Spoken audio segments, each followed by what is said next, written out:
Good morning, student. How are you? All of you are fine. Now today we will read the last topic of this chapter. Already I have mentioned you about soil resources, land resources, water resources, natural vegetation and wildlife. And now we will read the topics from the natural vegetation and grassland and wildlife. Last day we have read up to terrestrial ecosystem, and now we will read about forest. Uh, t- Forests are the association of plants predominantly true over large areas.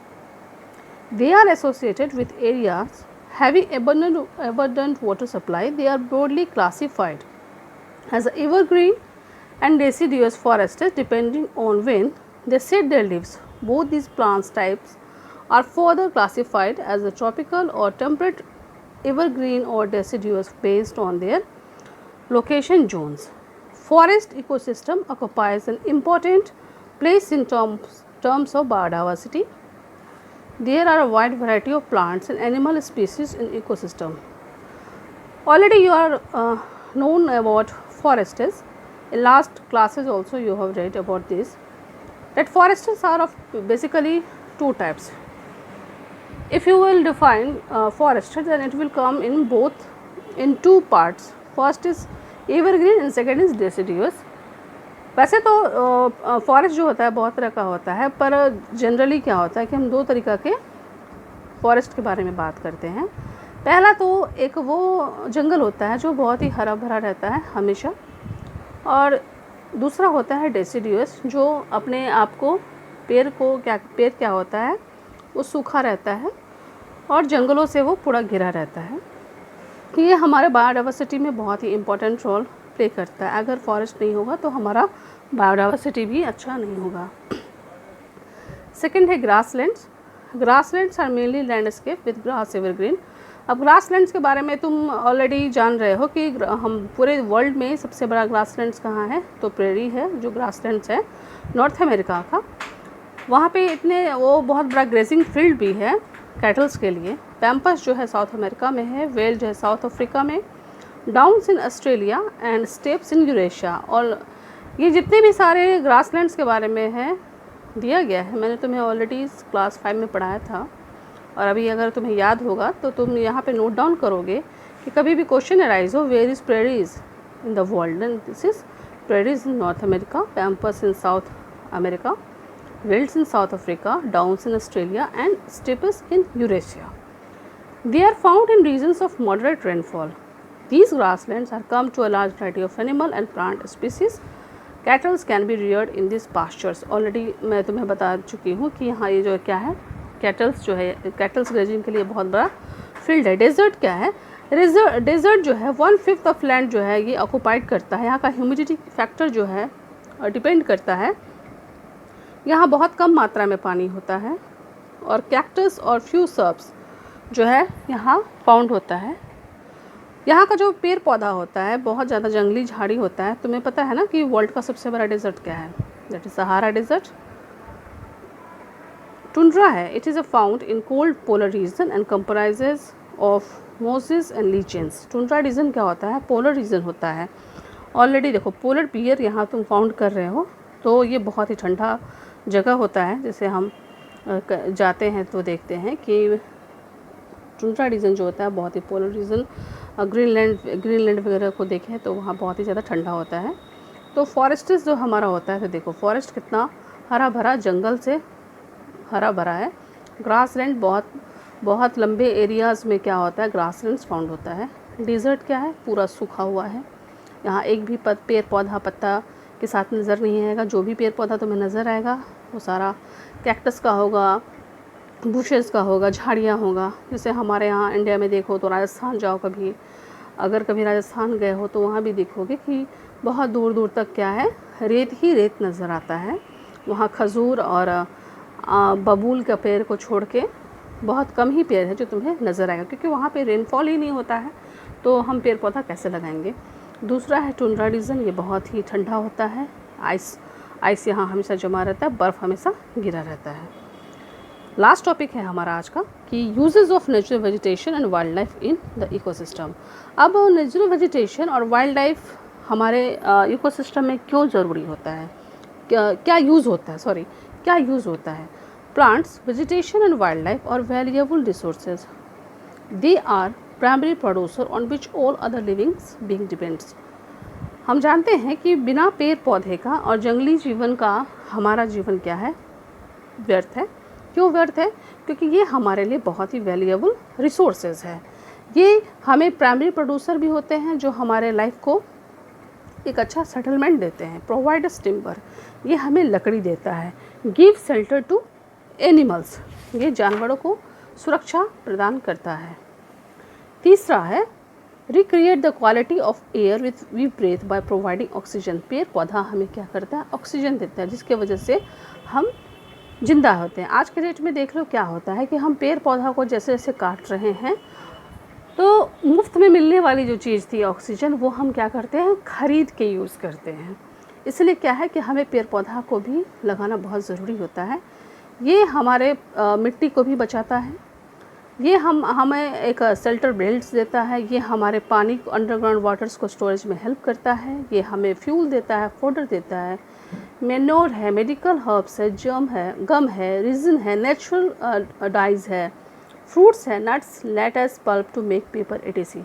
ऐसी बहुत सारी चीज़ें हैं जो हम पेड़ पौधा से फाउंड करते हैं। वाइल्ड लाइफ क्या है? Includes animal species, birds, reptiles, insects, as well as marine form of life. They are essential and an integral part of ecosystem.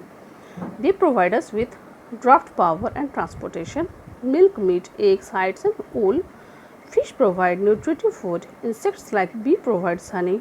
अब हम जब पेड़ पौधे के बारे में बात कर लिए तो हम जंगली जानवरों के भी बारे में बात कर ले, जंगलों से मिलने वाले चीज़ों को भी हम बात कर ले। तो ऐसे बहुत सारे चीज़ें हैं जो हम जंगलों से भी हमें मिलता है। ये क्या करता है, हमें पावर और ट्रांसपोर्टेशन का भी हेल्प करता है। दूध, दही, अंडा, ऊन जो भी है वो हमें प्रोवाइड करता है। हम फिश खाते हैं। इंसेक्ट्स भी हमें प्रोवाइड होते हैं जो हमें हनी देता है। बहुत सारे कीड़े जो हैं pollination of crop of fruits में काम आते हैं। लेकिन सम इंसेक्ट्स क्या है, हमारे लिए हार्मफुल भी होता है। उसको हेल्प करने के लिए दूसरा इंसेक्ट्स हेल्प करता है। अभी देख रहे हो जैसे टिड्डा का जो प्रकोप है हमारे भारत में ऑलरेडी बहुत ख़तरनाक हो गया है। टिड्डा का प्रहार भी हम लोग के यहाँ आ चुका है।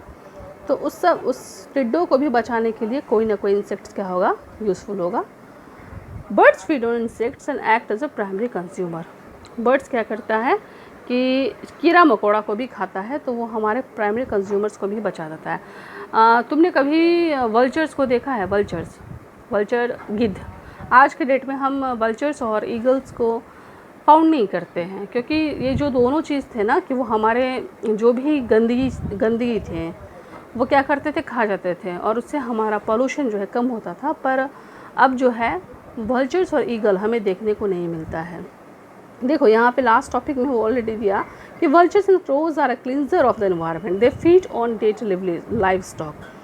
बहुत पहले क्या था कि वल्चर जो है गंदे जितने भी पॉल्यूशंस का जो रहता था उस सबको साफ कर देता था खा पी के, लेकिन अब वो नहीं मिलता है। अब है डिस्टर्बेंस इन इकोसिस्टम। प्लांट्स और एनिमल्स एक बहुत ही इम्पॉर्टेंट रोल प्ले करता है इकोसिस्टम में, लेकिन बहुत ज़्यादा एक्सप्लॉयटेशन के कारण ह्यूमंस के वजह से क्या हो गया है कि इकोसिस्टम क्या हो गया, डिस्टर्ब हो गया है।